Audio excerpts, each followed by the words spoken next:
Hello student, आप सभी का हमारे YouTube channel pioneer Vinod education में वेलकम है। आज मैं आप लोगों के सामने 10वीं कक्षा का ज्योग्राफी का 2025 के लिए 3 मार्क्स का सजेशंस लाया हूं।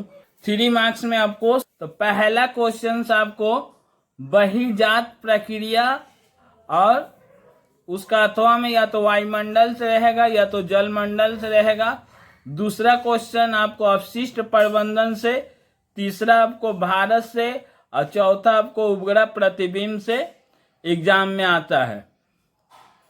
तो सबसे पहले मैं जो चैप्टर लाया हूं आप लोगों के सामने, अपशिष्ट प्रबंधन से आप लोग कौन कौन सा क्वेश्चंस कीजिएगा।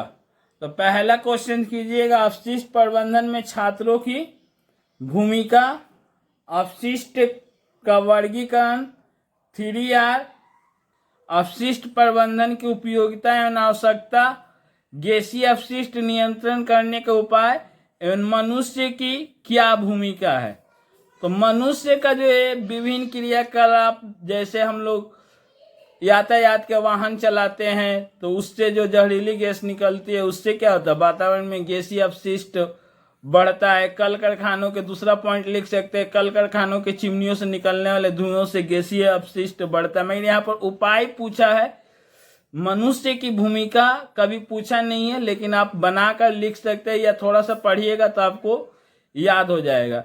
पिछले वर्ष आप लोग देख सकते हैं 2024 में मैं इससे मात्र 5 क्वेश्चन दिया हूं और वही 5 में से 2 क्वेश्चंस मिल गया है। यहां से आपको 2 क्वेश्चन देगा और कोई एक आपको लिखना रहेगा। तो आप लोग 2024 का मेरा यूट्यूब चैनल से देख सकते हैं कि मैं सिर्फ ओनली इस चैप्टर से 5 ही क्वेश्चंस बताया हूं और उसमें से 2 आ गया है। अभी इस समय आप लोग करिए, लास्ट में मैं कम कर दूंगा। नेक्स्ट क्वेश्चन है भागीरथी हुगली नदी का जल विभिन्न प्रकार के अपशिष्टों के द्वारा किस प्रकार प्रदूषित हो रहे हैं। तो भागीरथी हुगली मैंने हम लोग के आसपास का नदी, तो क्या लिख सकते हैं कि कल कारखानों से निकलने वाला गंदा जल एवं पदार्थ जब भागीरथी और हुगली नदी के जल में गिरता है तो वहां का जल प्रदूषित हो जाता है। नालियों का गंदा जल जब भागीरथी हुगली नदी के जल में गिरता है तो वहां का जल प्रदूषित हो जाता है। मरे हुए जानवरों को भागीरथी हुगली नदी के जल में फेंकने से वहां का जल प्रदूषित हो जाता है। बचने के लिए हमें क्या करना चाहिए, तो उलट देंगे कि कल कारखानों का जल भागीरथी हुगली नदी में नहीं गिराना चाहिए, नालियों का गंदा पानी नहीं गिराना चाहिए भागीरथी हुगली नदी में, मरे हुए जानवरों को नहीं फेंकना चाहिए, पशुओं को नहीं नहाना चाहिए। आप दोनों टाइप से बहुत ही इजी चैप्टर है। उसके बाद एक क्वेश्चन और दिया हूं इस चैप्टर से, अपशिष्ट की मात्रा में कमी लाना किस प्रकार संभव है।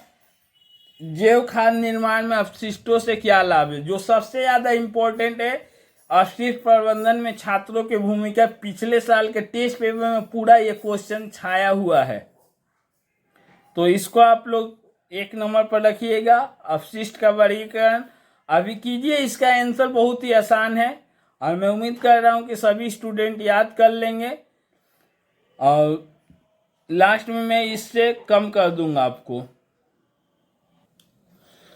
चौथा जो आपको 3 नंबर का क्वेश्चन आएगा उपग्रह प्रतिबिंब से आएगा। तो उपग्रह प्रतिबिंब की 3 विशेषता, उपग्रह प्रतिबिंब का 3 उपयोग, स्थलाकृति मानचित्र का 3 उपयोग और जियो स्टेशनरी और सिंक्रोनस उपग्रह में क्या अंतर है। देखिए, आप प्रीवियस ईयर्स का पेपर उठाकर देखिए तो अधिक अंतर पूछा है, तो आप लोग अंतर पर ज्यादा जोर दीजिएगा क्योंकि 3-4 अंतर देता ही है। तो मेरे ख्याल से ये 3 क्वेश्चंस और ये अंतर कोई कर लेगा तो उसको मिल जाना चाहिए। इसके अलावा दूर संवेदक, जिसको हम रिमोट सेंसिंग बोलते हैं, उसका परिभाषा, महत्व, गुण एवं दोष, दोष को अवगुण भी बोलते हैं, ये याद कर लेगा तो रिस्क फ्री रहेगा। मेरा अधिक चांस है कि ये 3 और 1 4 में से आपको मिल जाना चाहिए। इसीलिए मैं पहले देखिए अपशिष्ट प्रबंधन और उपग्रह प्रतिबिंब में बहुत ही कम क्वेश्चन है, इसलिए मैं पहले ये दोनों चैप्टर को बता रहा हूं। अपशिष्ट प्रबंधन में ही एक क्वेश्चन दे सकते हैं, ट्रोपोग्राफिकल मानचित्र में प्रयुक्त विभिन्न प्रकार के पैमानों का वर्णन कीजिए। आपका 2 क्वेश्चंस हो गया। दूसरा और चौथा नंबर पर जो क्वेश्चंस आएगा 3 नंबर का वो मैं बता दिया। पहला क्वेश्चंस आपको 2 चैप्टर्स आता है। पहला बहिर्जात प्रक्रिया और अथवा में वायुमंडल या जलमंडल से देगा, लेकिन अधिकतर साल वायुमंडल से ही पूछा है। तो देखिए बहुत ही बड़ा चैप्टर है, इसमें क्वेश्चन सिलेक्ट करना बहुत ही मुश्किल है, फिर भी मैं जो बता रहा हूं आपको एग्जाम में जरूर ही मिलेगा। यहां से आप अंतर पर ज्यादा जोड़ दीजिएगा।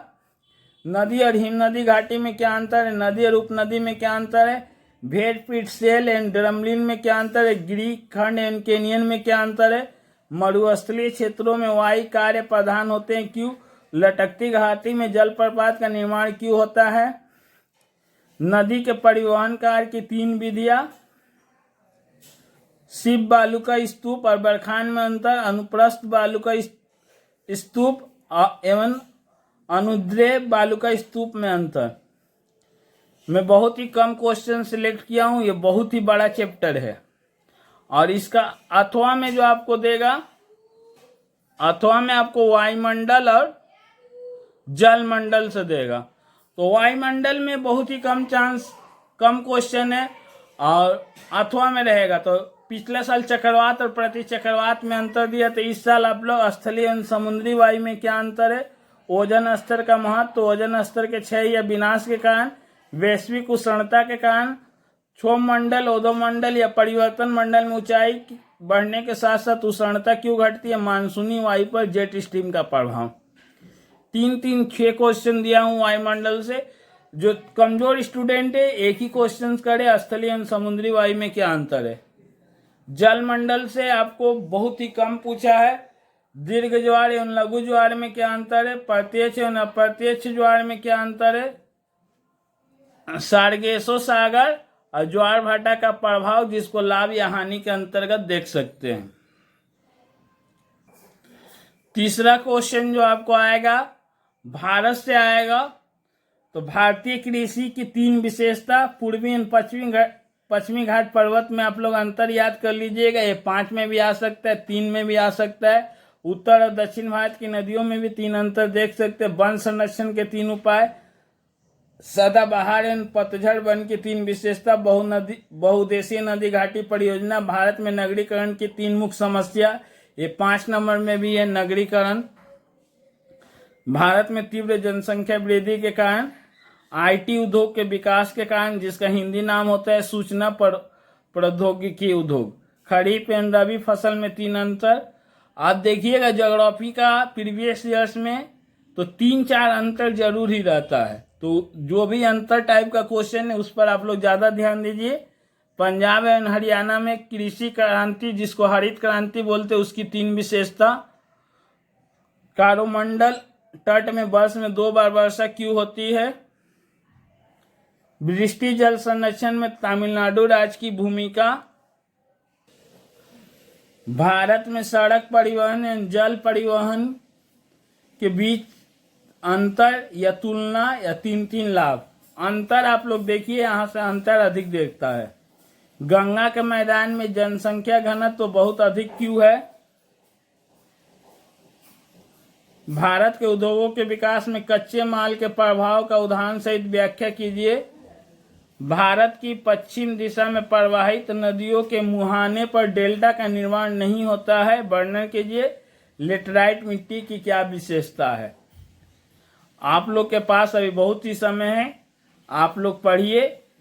एग्जाम के अंत तक मैं और भी क्वेश्चंस को कम कर दूंगा। यदि वीडियो आपको अच्छा लगे तो वीडियो को लाइक करें तथा इसे वीडियो को देखने के लिए हमारे चैनल को सब्सक्राइब करें।